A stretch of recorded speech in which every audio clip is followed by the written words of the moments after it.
Class 10th chapter 3 आपका है electric current, वैद्युत धारा।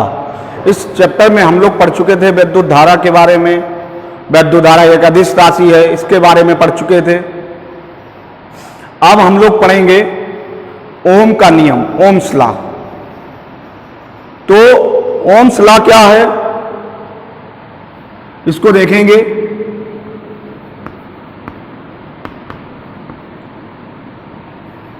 ओम का नियम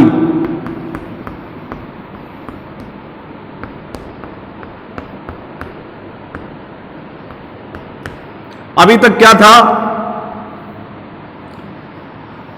कि हमने वैद्युत धारा एक अदिश राशि है, इसको पढ़ा। उसमें क्या जाना हमने कि वैद्युत धारा क्या होती है, I बराबर Q अपॉन T। तो Q क्या है, आवेश है, T समय है। Q भी अदिश है और समय भी अदिश है, इसलिए वैद्युत धारा भी एक अदिश राशि है। इसका सदिश योग और अदिश योग दोनों को हमने आपको बताया था। आज ओम के नियम के बारे में बहुत अच्छी तरीके से पढ़ेंगे। जॉर्ज साइमन ओम ने इसको बताया। जॉर्ज साइमन ओम ने कहा कि भौतिक अवस्थाएं समान हो, ताप इत्यादि में कोई परिवर्तन ना हो, तो किसी सिरों के बीच बहने वाली धारा या चालक के सिरों के बीच बहने वाली धारा उनके सिरों के बीच उत्पन्न विभवांतर के अनुक्रमानुपाती होती है। तो चालक के सिरों के बीच बहने वाली धारा उनके सिरों के बीच उत्पन्न विभवांतर के अनुक्रमानुपाती होती है।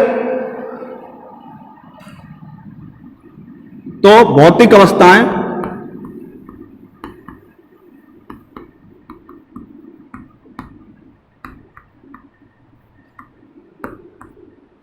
समान हो,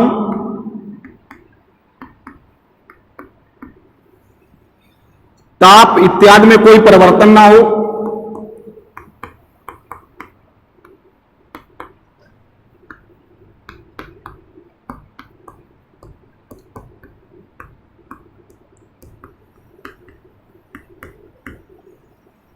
तो चालक के सिरों के बीच बहने वाली धारा या चालक में बहने वाली धारा उनके सिरों के बीच उत्पन्न विभवांतर के अनुक्रमानुपाती होती है। तब चालक में बहने वाली धारा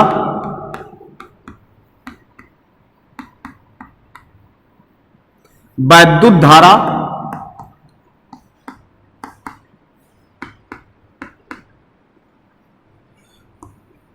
चालक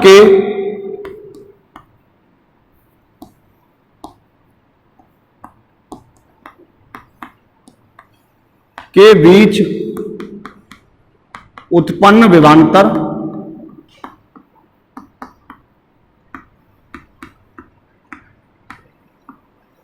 के अनुक्रमानुपाती होती है।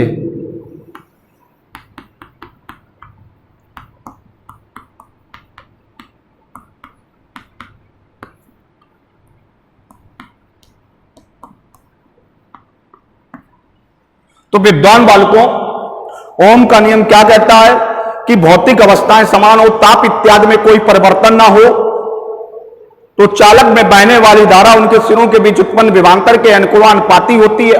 अर्थात हम ये भी कह सकते हैं कि चालक में उत्पन्न विभवांतर और बहने वाली धारा का अनुपात नियत रहता है। तो अनुक्रमानुपाती V अनुक्रमानुपाती I, V बराबर RI, R बराबर V अपॉन I।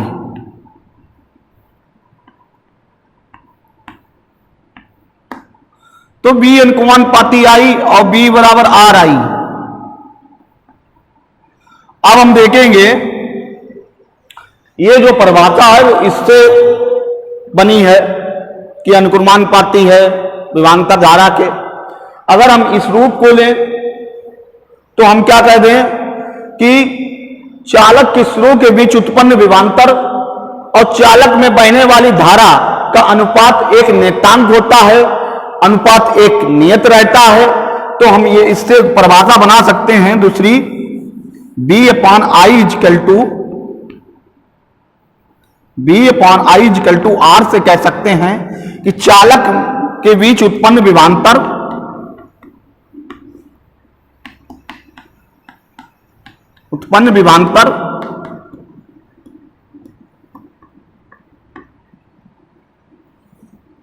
बहने वाली धारा का अनुपात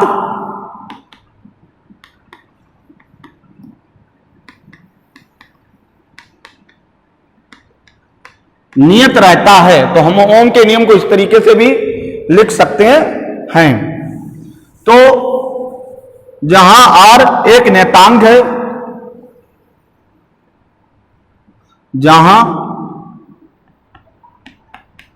आर एक नेतांक है,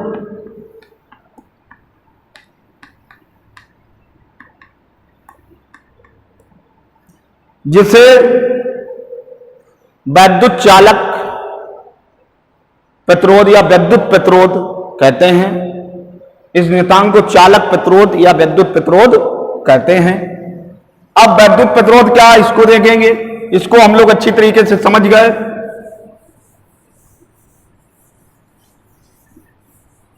वैद्युत प्रतिरोध, वैद्युत प्रतिरोध है क्या?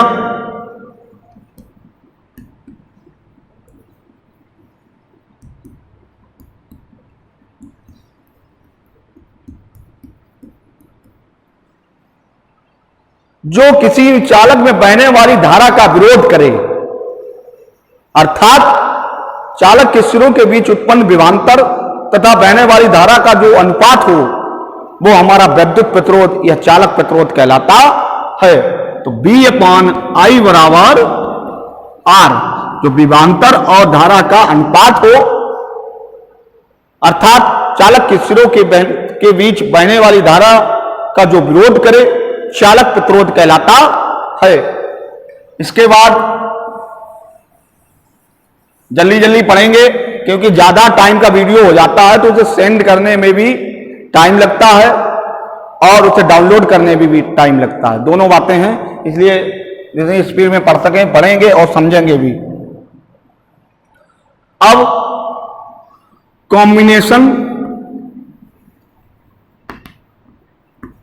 कॉम्बिनेशन ऑफ रेसिस्टेंस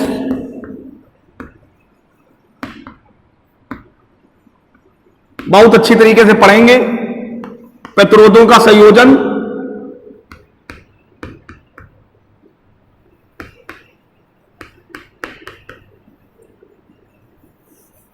प्रतिरोधों का संयोजन,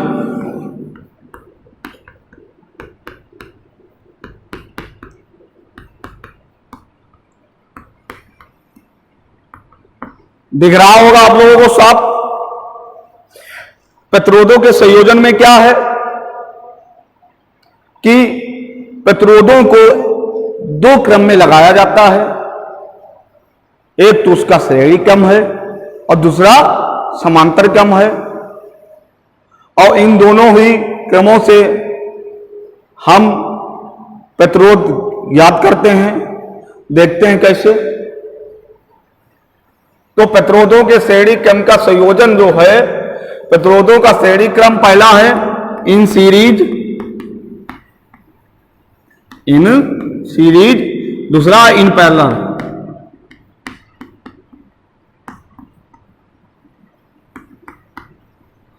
दोनों ही पढ़ेंगे और समझेंगे। पहले हम इन सीरीज श्रेणी क्रम देखेंगे।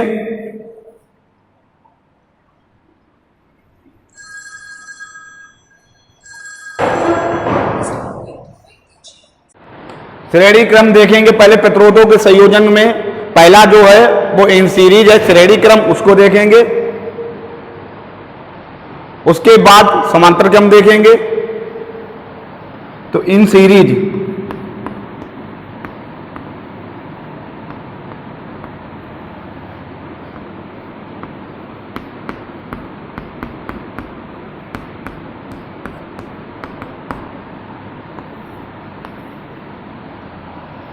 श्रेणी क्रम को देखने के लिए हम एक चित्र बनाएंगे।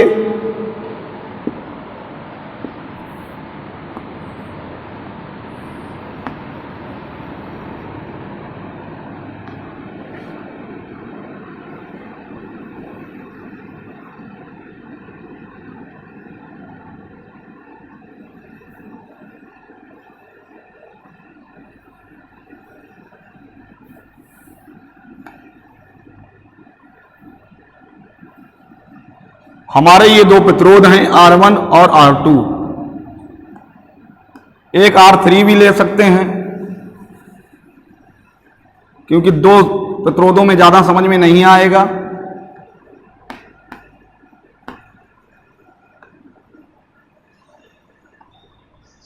बहुत ही सरल है, खाली अच्छी तरीके से समझने की जरूरत है।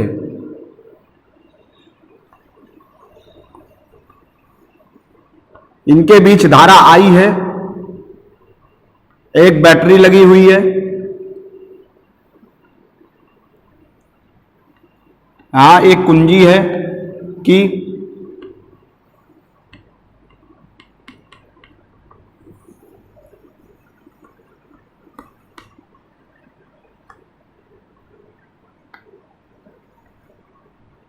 इनके बीच का विभवांतर V1, V2 और V3।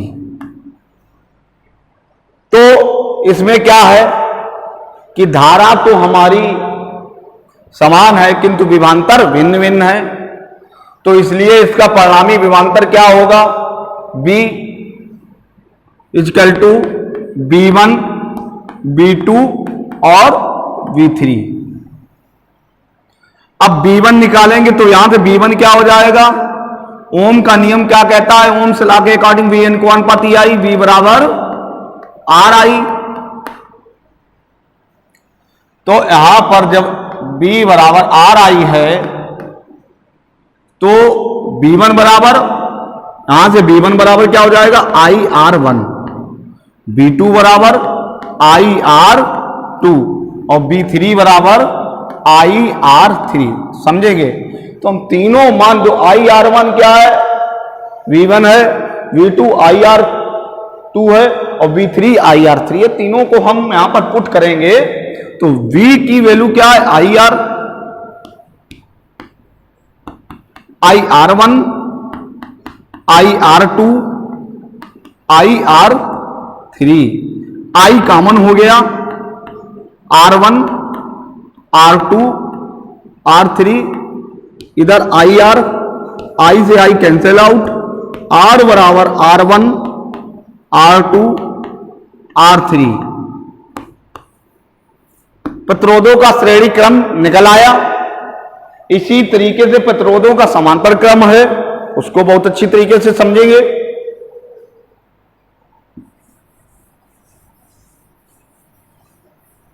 क्लास स्टार्ट है, देख लो, स्टार्ट है।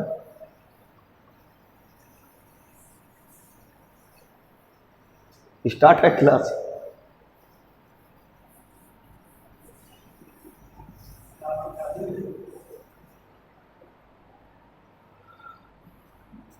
कॉल आ जाती, बीच में डिस्टर्ब होता है। अब इन सीरीज के बारे में हम लोग पढ़ चुके हैं, अब इन पैरेलल, ये भी बहुत सरल है, देखेंगे।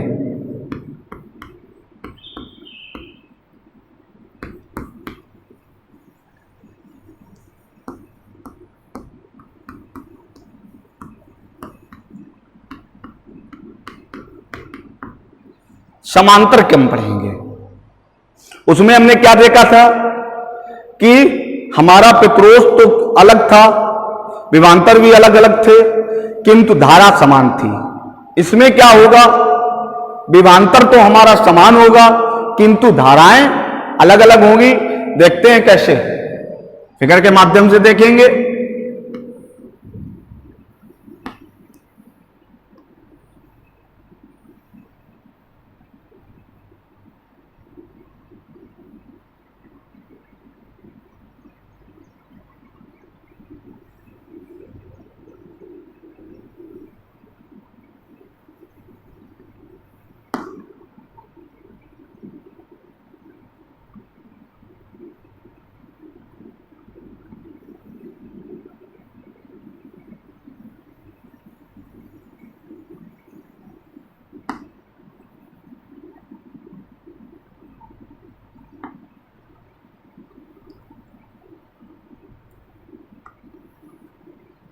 ये हमारा, ये धारा इधर जा रही है I1, ये धारा है I2,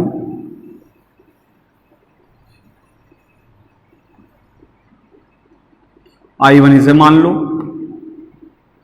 इसे I2 मान लो और इसे I3 मान लो, या कुछ भी मान सकते हैं। I1 इसे मान लें, I2 इसे मान लें और I3 इसे मान लें।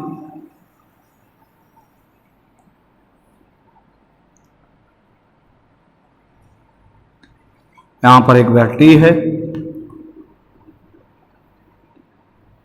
यहां एक कुंजी है,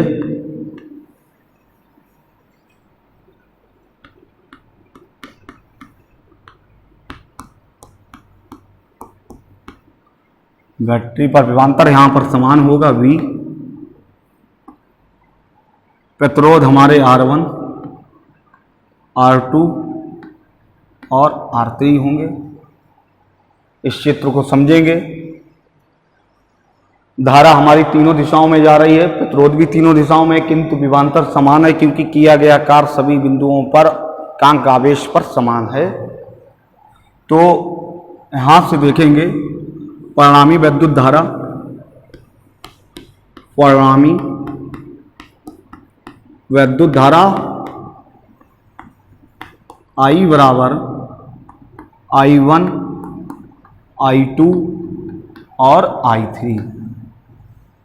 ओम के नियम से V अनुक्रमानुपाती I, V बराबर I बराबर V अपॉन R, I बराबर V अपॉन R। तो यहां पर क्या होगा, I की जगह हम रखेंगे V अपॉन R, I1 की जगह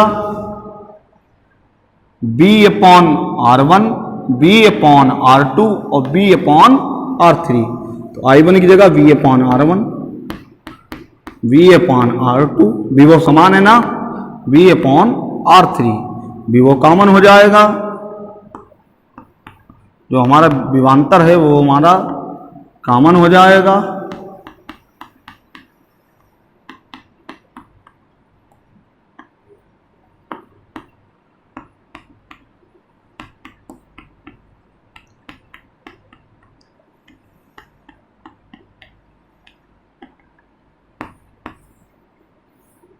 तो वहां पर हमने क्या देखा, इन सीरीज में जो हमने पढ़ा था, इन सीरीज में क्या पढ़ा था कि जो हमारी धारा थी, विद्युत धारा, वो विभवांतर के अनुक्रमानुपाती थी। तो V अनुक्रमानुपाती I, V बराबर R बराबर V अपॉन I सबको मालूम है। किंतु वहां पर धारा के साथ साथ से मेरी यहां पर जो रेसिस्टेंस था, प्रतिरोध था, वो भी जो था समान ना होकर भिन्न भिन्न था। इन सीरीज में हमारी धारा समान थी,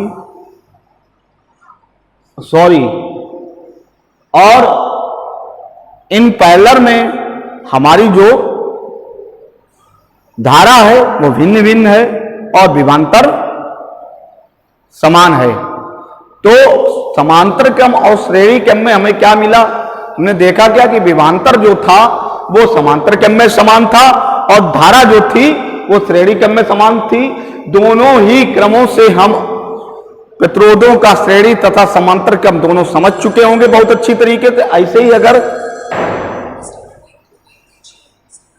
इसी प्रकार अगर कोई न्यूमेरिकल आता है और आपसे वो न्यूमेरिकल पूछा जाए, माना कि यहां R1 बराबर दे दिया जाए 3 ओम, R2 बराबर 3 ओम, R3 बराबर 3 ओम और I1, I2, I3 जो हैं वो सभी 2-2 एम्पियर हों, 2 एम्पियर, 2 एम्पियर, 2 एम्पियर।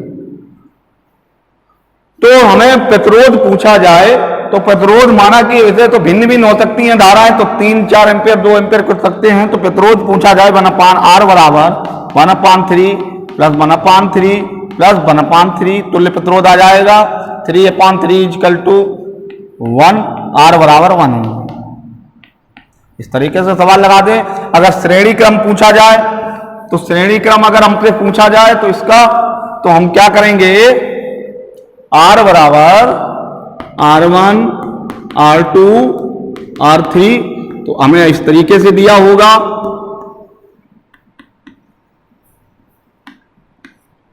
तो 3 3 3 3 प्लस 3 प्लस 3, श्रेणी क्रम में 9 ओम और समांतर क्रम में 1 ओम। इस तरीके से हम सवालों को भी समझ सकते हैं, और जब नेक्स्ट डे होगा तो हम इसके न्यूमेरिकल आप लोगों को बताएंगे। इसको आप अच्छी तरीके से घर पे पढ़िएगा और समझिएगा। धन्यवाद।